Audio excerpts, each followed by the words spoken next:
आज हम लोग सिंधु सभ्यता के पतन की बात करेंगे। वह सभ्यता जो 1000 वर्षों तक चलती है और आखिरकार उसका एक समय आ जाता है जब यह सभ्यता जो होता है वह फॉल करने लगती है, वह डूबने लगती है, मरने लगती है। तो यह सभ्यता का पतन अवसान शुरू हो जाता है। तो 1800 ईसा पूर्व के लगभग इस सभ्यता का पतन शुरू हो जाता है, हो नहीं जाता बल्कि 1800 तक लगभग ये सभ्यता का पतन हो चुका होता है।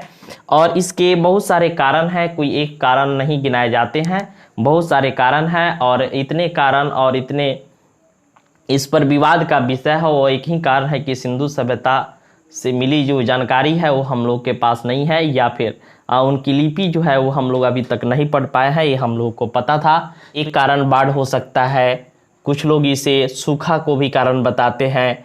नदी मार्ग बदलना भी एक कारण है। जैसे बाढ़ एक कारण हो सकता है, नदियों का मार्ग बदलने के कारण बाढ़ आया होगा, ऐसा कारण लोग गिनाते हैं। और सूखे को भी सिंधु सभ्यता के पतन का कारण माना जाता है। कुछ लोग भूकंप को इसका कारण बताते हैं, और कुछ लोग जलवायु परिवर्तन की बात करते हैं, और कुछ लोग पारिस्थितिकी तंत्र का बिगड़ जाना भी इसमें इस बात को रखते हैं। और कुछ सारे लोग जो होते हैं वो बाह्य आक्रमण को इसका जिम्मेवार ठहराते हैं, आर्यों के आक्रमण की बात करते हैं। और कुछ यह भी कारण रहा होगा कि प्रशासनिक शिथिलता के कारण यह जो है वह धीरे धीरे व्यापारिक नगर जो था सिंधु सभ्यता वो पतन की ओर चला गया। तो इसके बहुत सारे कारण हैं और हम लोगों ने जाना कि कोई इसका एक कारण नहीं। और एग्जाम्स के लिए हमारा यह सिंधु सभ्यता का पतन जो है वो अधिक इम्पोर्टेंस नहीं रखता है। तो अगर हम देखें कि बाढ़ के कारण कैसे हुआ, तो हम लोग को पता है कि सिंधु नदी के किनारे विकसित थी और इसकी बहुत सारी सहायक नदियाँ थी।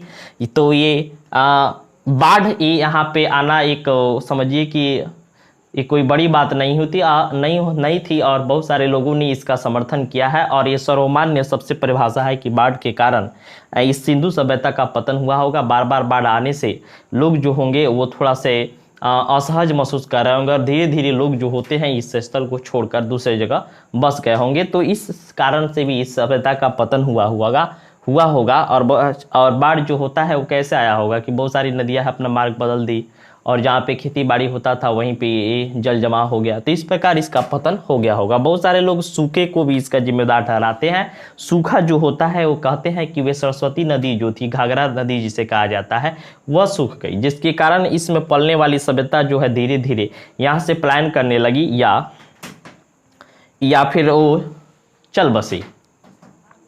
बाढ़ जो है, बाढ़ में एक और कारण गिनाया जाता है कि बाढ़ आने से बहुत सारे लोग मरे होंगे।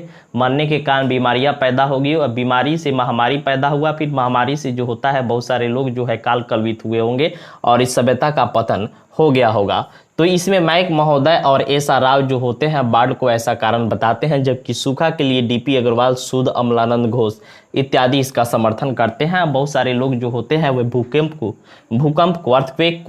भूकंप को इसका जिम्मेदार ठहराते हैं। एस.आर. सानी और आर.एल. राइक्स जो होते हैं इसका समर्थन करते हैं। जबकि जलवायु परिवर्तन जो है, बहुत सारे लोगों का मानना है कि जलवायु परिवर्तन हुआ होगा, बाढ़ आने के कारण जलवायु परिवर्तन हुआ, या सूखा पड़ने के कारण जलवायु परिवर्तन होगा। और यहाँ पे खेती जो है वो अब उस समय उतनी अच्छी नहीं रही होगी, और धीरे धीरे लोग जो होते हैं यहाँ से वो पलायन कर जाते हैं और या भाग जाते हैं।